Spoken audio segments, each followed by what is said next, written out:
que formaba parte de APEC. Pero en fin, para hablar de estos temas y otros, como temas judiciales, penales, que han tenido curso de hoy, porque había una sesión oral muy importante en el juicio que se viene siguiendo al expresidente Ollanta Humala, hemos invitado al abogado penalista Iván Meini, del estudio Payet.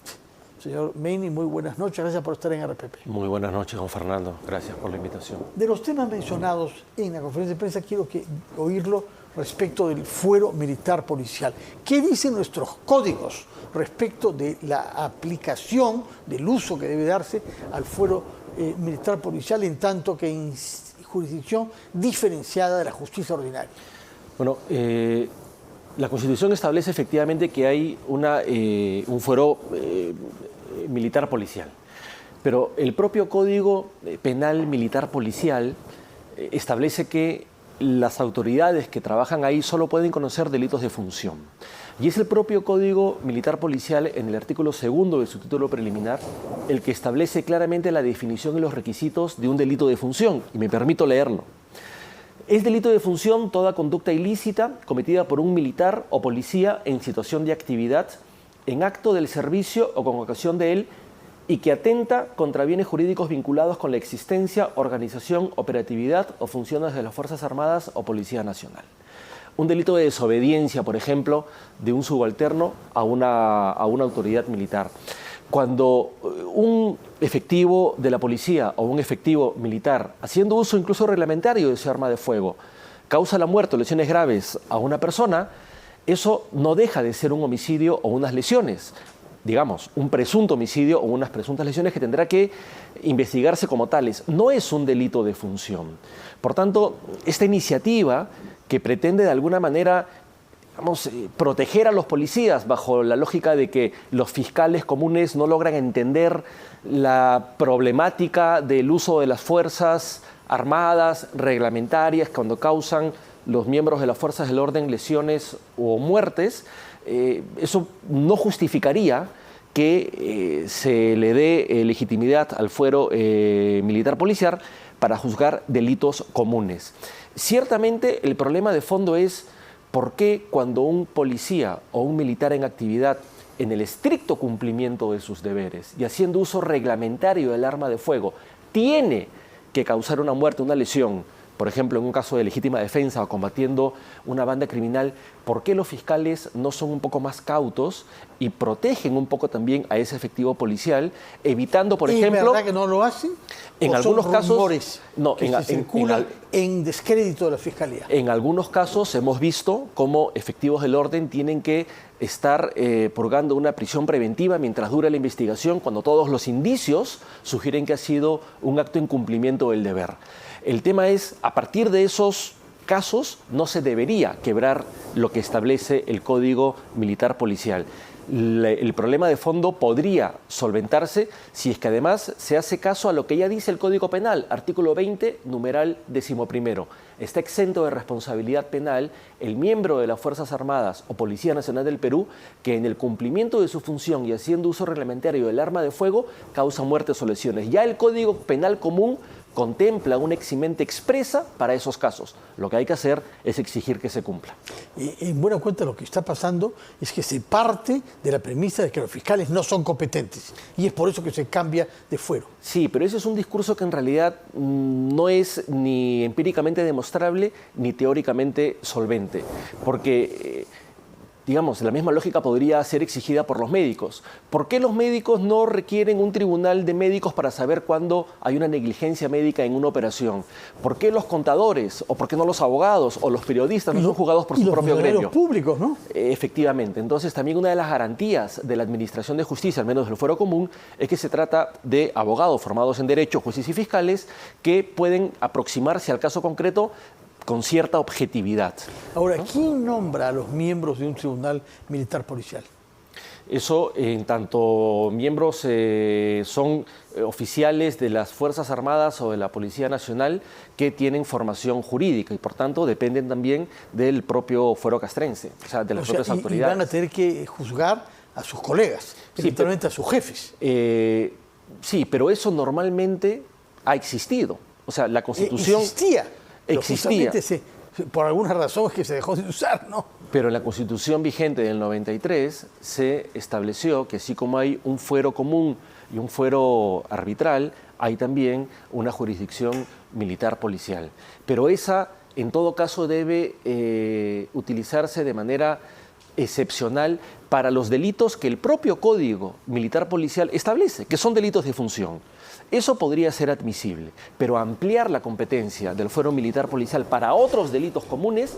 Ahora, no esta tendría historia ya la vimos en los años 90, donde, como usted mismo recuerda, se utilizaron esos fueros con clemencia y con laxitud para no condenar a militares y policías que habían hecho uso indebido de la fuerza de sus armas. Y esos juicios hubo que rehacerlos. Parte de la demora de los juicios de los años 90, de los que tanto se quejan algunos, tiene que ver con eso, que los juicios fueron hechos y después fueron declarados inválidos. Explíquenos por qué, cuáles son los compromisos que tiene el Perú, que tenía y que sigue teniendo, de manera tal que hubo que anular esos juicios hechos por un tribunal militar y hacerlos nuevamente. Bueno, ahí existieron varios vicios. Primero, que no había claridad en torno a quienes componían esos tribunales. Recordemos que los jueces sin rostros era una suerte de regla común en esos casos. Se tenía prohibido que declaren el juicio, por ejemplo, los policías que habían participado de la investigación y la detención de la persona a la cual se estaba juzgando. Y fue conocido además que muchos de esos casos, o la composición de algunos tribunales, estuvo digitada desde el gobierno precisamente para buscar resultados que favorecieran a las estrategias del gobierno de turno para combatir contra el terrorismo. Y eso, como bien se ha recordado, no hizo sino retardar la administración de justicia. Casos que se juzgaron y que divinieron en nulos tuvieron que volver como a ser... los del Grupo Colina, Efectivamente. nada menos. Efectivamente. ¿Por qué tuvieron que anularse esos juicios? ¿Qué compromisos internacionales tiene el Perú en esa materia? Bueno, ahí en realidad son los compromisos que están establecidos como garantías en el Pacto de San José. Es decir, que existan tribunales imparciales, el derecho a un juez natural, es decir, no un juez establecido o un tribunal ad hoc para juzgar a ciertas personas o ciertos casos, que no existan jueces sin rostro. Y ciertamente es preocupante la amenaza que puedan sufrir ciertas autoridades judiciales por parte de las personas que juzgan o investigan, que puedan vengarse contra ellos si conocen su identidad. Pero guste o no, la solución a ese problema no es tapar el rostro ni encubrir la identidad del juez, sino brindarle una adecuada y justa protección policial. Pero precisamente el problema es cuando no se respetan esas garantías judiciales, lo que normalmente va a suceder después es que esos juicios van a ser declarados nulos y va a tener que volver a juzgarse a esas personas con una pérdida de tiempo y con un gasto de recursos enorme si hay precipitación. Hablemos entonces ahora de la justicia ordinaria. Hemos dicho que ha habido hoy una sesión importante, una audiencia oral en el caso que se sigue a Ollanta Humala. Se está pidiendo para él 20 años de cárcel. Explíquenos exactamente por qué y por qué se pide tanto más para su esposa, la señora Nadine Heredia, para que se pide 26 años. Efectivamente, a él la acusación fiscal pide 20 años de pena privativa de libertad, para su esposa, la señora Nadine Heredia, 26 años. Los delitos que aquí se están, por los cuales se está juzgando a estas personas, se vinculan al lavado de activos y al financiamiento ilegal de partidos políticos. Pero lavado de activos, ese es el porque cargo. es cuestionado de base por la defensa la aplicación de ese concepto. Y dicen que no existía de una manera explícita en nuestro ordenamiento legal. ¿Cuál es la realidad? Lo cierto es que al momento en que se habría cometido el delito, el año 6, el año 6 efectivamente, año 11, y el año 2011, con presuntos aportes de Odebrecht y de OAS en estos dos momentos. En esos momentos no se tipificaba como delito el financiamiento ilegal de partidos políticos. Era una infracción. Era una infracción. Tiene razón en ese punto, Ollanta Humala. Sí. Y claro, el delito de lavado de activos presupone una fuente ilícita del dinero que se lava. ¿Qué es conocida o que se pudiese conocer, que se debiese conocer. Sí. Entonces, dado que no podría establecerse como delito fuente, un delito que en ese entonces la ley penal no tipificaba, lo que hace el Ministerio Público es sostener que el dinero proviene de una empresa corrupta como Odebrecht y, por tanto, debió haberse conocido que ese financiamiento entregado desde Brasil a las campañas del señor Humala provenía de una fuente ilícita. Lo que el señor Humala ha manifestado hoy día en la declaración es que si uno se remonta al contexto de esa época, la imagen que tenía Odebrecht, la imagen que tenía el señor Barata era la de una empresa absolutamente insertada en la economía peruana. Barata participaba de reuniones con el empresariado, con miembros del Poder Judicial, y él no tendría por qué dudar en ese entonces de la credibilidad y de la buena fe de ese aporte. Eso es lo que tiene que ser discutido en el juicio y eso es lo que tendrá que ser probado. Es decir, si el aporte puede haber sido interpretado por el señor Humala como un aporte que provendría de una fuente ilícita. Pero adicionalmente el señor Humala ha manifestado que eso, dentro del organigrama del partido, no le competía a él. Él era candidato y no se preocupaba o no sería responsable del origen del financiamiento, ni del presupuesto, ni de la administración de esos presupuestos en el partido político. Eso supone que no ha tenido contacto él con los eventuales donantes extranjeros. Sí, pero también es verdad que él ha tenido algún contacto, al menos ideológico, lo ha reconocido, en primer lugar con el expresidente venezolano Hugo Chávez y luego por la cercanía política también con el Partido de los Trabajadores en Brasil, a través del cual, esa es la imputación fiscal, Odebrecht habría entregado dinero proveniente de esta Caja 2 o el Departamento de Operaciones Estructuradas.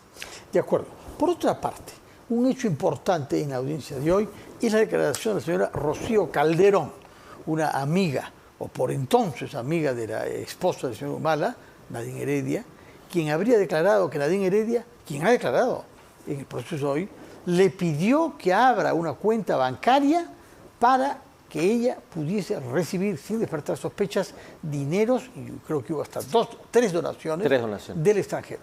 Efectivamente, esta señora además está comprendida como cómplice del delito de lavado. Está pidiendo una buena cantidad de años contra ella de activos. Y efectivamente eso sí es como mínimo llamativo. Por más que exista una íntima relación de amistad entre la ex primera dama Nadine Heredia y la señora Rocío Calderón, amigas aparentemente de la universidad, una amistad que se remonta hace muchos años, de mucha confianza, intimidad, lo que ella ha manifestado es que cuando Nadine Heredia le pide y ella accede, abre una cuenta en el banco, en el BCP, para el expresidente Humala, para que reciban ahí aportes para el proyecto político, esa es la terminología que utiliza, para el proyecto político del señor Humala.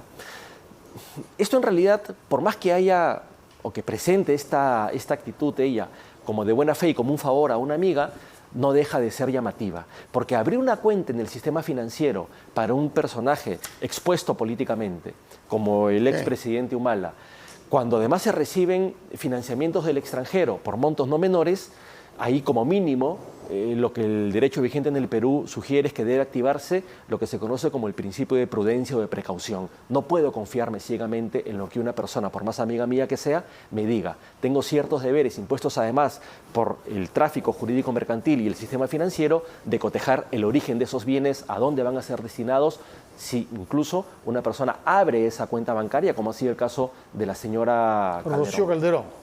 Se está pidiendo 26 años y 6 meses para ella, es una pena muy severa, la misma que se pide para Nadine Heredia, que son las dos más graves, ¿no? Efectivamente. Sí. Ahora, ya se sabía que la señora Calderón iba a colaborar con la justicia de esta manera. Habían, digamos, rumores, ¿no? Pero lo cierto es que está, al menos yo no soy abogado en este caso, pero lo que está diciendo incrimina de alguna manera, creería yo, favorece a la tesis del Ministerio Público y no favorece mucho a la defensa de la señora Nadine Heredia, porque lo que está diciendo es yo confío en ella y por tanto ella tendría que haber sabido el origen y el destino de esos fondos. No me pregunten a mí, diría la señora Calderón. El argumento de fondo de la defensa es el lavado de activos no era un delito tipificado en el Código en el momento en que fueron cometidos los hechos. Y adicionalmente, aun cuando el dinero del financiamiento hubiese provenido de Odebrecht, no tendría en ese entonces cómo saberse o cómo presumirse que Odebrecht era lo que luego, eso es lo que ha dicho el señor Humala, todos hemos sabido que era. Una empresa corrupta que destinaba un porcentaje de sus ingresos para corromper funcionarios públicos, eventuales futuros funcionarios públicos y empresarios. Por tanto, no se le puede exigir el conocimiento o el haber podido sospechar o intuir que habría recibido dinero de fuente ilícita. Ahora, el caso es grave per se, porque implica a un ex jefe de Estado que fue elegido democráticamente en su momento, pero además se va a sentar jurisprudencia, ¿o no? Porque luego de esto tendremos el caso de Keiko Fujimori. Algunos de los reproches que se hacen contra ella pueden también basarse en las conclusiones que la justicia adopte en este caso, de la misma manera que Susana Villarán. Yo diría sí y no. Sin duda es un caso muy relevante, es un expresidente que está siendo juzgado y la sentencia, sea absolutoria o condenatoria, de alguna manera va a generar un precedente. Pero en el ámbito de los delitos de lavado de activos, la Corte Suprema tiene ya, diría yo, abundante jurisprudencia, casaciones incluso, pronunciamientos vinculantes, que de alguna manera sugieren el camino a seguir para la propia Corte Suprema y para jueces de inferior jerarquía. Es decir, un delito de lavado de activos presupone un delito fuente, que no tiene que ser probado por una sentencia judicial, pero tienen que existir ciertos indicios acerca de que ese delito pudo haber existido. Y creo que precisamente sobre eso versa el argumento de defensa del señor Humala. No existía un delito tipificado en la ley peruana y el delito que el Ministerio Público como delito fuente atribuye, yo no tendría por qué saber que era dinero proveniente de una empresa que luego terminó siendo corrupta. En ese momento no habría forma como saberlo. Digo, eso es lo que está sosteniendo la defensa del expresidente Humala. Respecto del juicio a la señora Susana Villarán, ¿en qué situación se halla?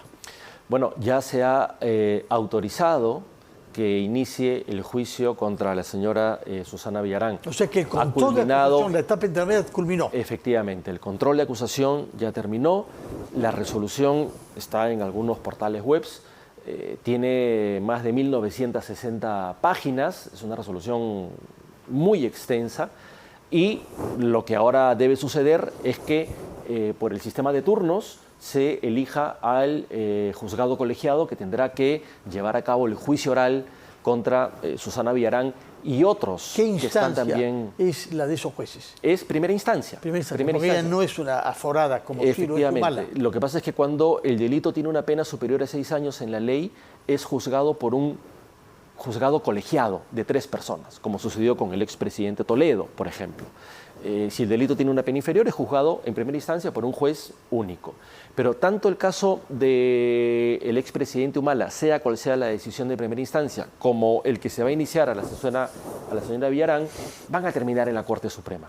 Son casos complejos, son casos emblemáticos, en donde recién, en el caso de Susana Villarán, empezará la primera instancia, en el caso de Humala culminará pronto, será objeto de apelación y es altamente probable que, dependiendo de la decisión que tome la segunda instancia, el Ministerio Público, la Defensa, invocan un recurso de casación y esto termine siendo dilucidado por la Corte Suprema. Es decir, todavía creo que falta mucho tiempo como para saber cuál va a ser la decisión final. Todo este procedimiento que usted dice está por delante, ¿cuánto puede tomar hasta que haya una sentencia casatoria de la Corte Suprema? Bueno, en términos procesales ha declarado ya el señor Humala hoy día y esa es prácticamente la última parte del juicio oral, con lo cual, luego de las declaraciones de los acusados, lo que corresponde es que los miembros del juzgado colegiado deliberen y emitan una sentencia.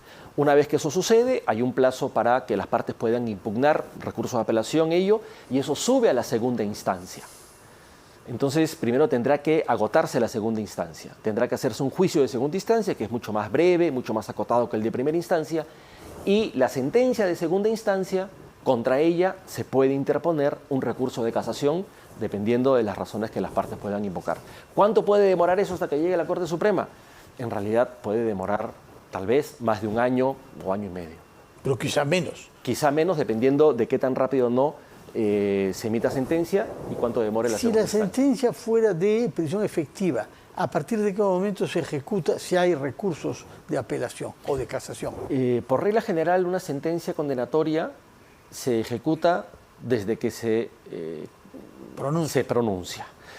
La ley, sin embargo, prevé algunas excepciones y la principal en este caso es que los jueces de primera instancia tienen la potestad de suspender la ejecución de la pena atendiendo al comportamiento procesal de la persona que han acusado, hasta que esa sentencia sea confirmada por una segunda instancia.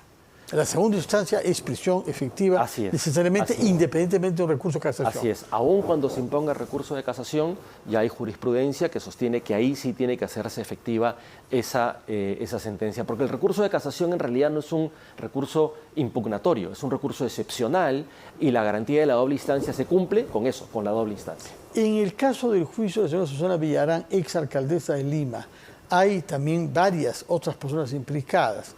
¿Va a tomar más tiempo? ¿Es más complicado que el de Humala? Yo creo que habría que esperar a ver cómo se instaura el juicio y un poco ver cuál es el talante de las defensas del Ministerio Público y cómo los jueces van a administrar ese juicio. Aquí, sin embargo, hay que reconocer que la propia señora Villarán ha reconocido que recibió dinero, ¿sí? Y que lo utilizó para la campaña del no y para la campaña de la reelección en el año 2013 y en el año 2014. Por tanto, aquí lo que no va a ser demasiado controvertido es el hecho de que ella recibió dinero. Eso está, digamos, culpable. Su argumento de defensa siempre ha sido: lo hice para evitar que la mafia política se apoderase de la alcaldía de Lima. Y eso, honestamente, no es un argumento jurídico de recibo. Es decir, no hay justificación alguna para que un funcionario público reciba dinero vía corrupción. Entonces, yo creería que en este caso, a pesar de que son más los acusados, no debería demorar más de lo que ha demorado el caso contra el expresidente Humala, que han sido varios meses. Finalmente, señor Meini, aprovechando su experiencia, ¿en qué situación se halla el procedimiento a Keiko Fujimori y un conjunto aún mayor de personas en torno a ella? Bueno, eso está todavía en juicio oral y atendiendo a la inmensa cantidad de testigos que han sido presentados por las partes y a la inmensa cantidad de medios probatorios que han sido admitidos por el colegiado, eso todavía tiene, digamos, para largo rato. Y más que el de Ollanta Humala.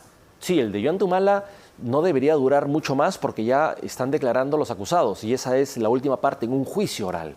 Luego de eso, luego de escuchar a los acusados, ya quedan pocas sesiones para que pueda el tribunal, el colegiado deliberar y emitir una sentencia. Aquello que se dijo cuando la justicia brasileña impidió que se entregaran documentos gestionados allá, de que se caería el juicio a Keiko Fujimori, no se ha verificado. No. Fueron wishful thinking de algunos abogados. Sí, lo que pasa es que también eso afecta a los casos en función a cuál es el uso que se le haya dado a la colaboración judicial internacional en este caso. Pero en varios casos lo más relevante ha sido la declaración que como colaborador eficaz dio el señor Barata. Esas declaraciones han sido leídas en los juicios. Y valen plenamente, independientemente de lo que el Tribunal Federal brasileño haya decidido. La justicia peruana les está dando validez porque fueron ofrecidas en el año 2019, por ejemplo, cuando ostentaba el estatus de colaborador eficaz. Muy bien, señor Iván Meini, hemos abusado de usted, realmente haciendo hablar sobre varios procedimientos judiciales en curso, pero así está nuestro país, está recorrido por debajo de las instituciones y de las personalidades por varios juicios que consideran a varias personas y varios partidos, como ha quedado en evidencia por lo que nos ha dicho usted. Muchas gracias por su presencia y sus explicaciones, que tenga muy buenas noches. Encantado. Vamos a hacer una pausa, después de la cual hablaremos ya no sobre temas internos y menos aún judiciales, sino políticos y externos, porque se trata del día después de la elección en Estados Unidos, en donde las cosas se han decantado mucho más rápidamente de lo que nadie previó, hasta el punto que el presidente en ejercicio ha felicitado a quien será su sucesor y fue su predecesor, el señor Donald Trump, de la misma manera que ha hecho la candidata derrotada y actual vicepresidenta Kamala Harris. Lo vamos a conversar con el embajador en situación de retiro, Hugo de Sela.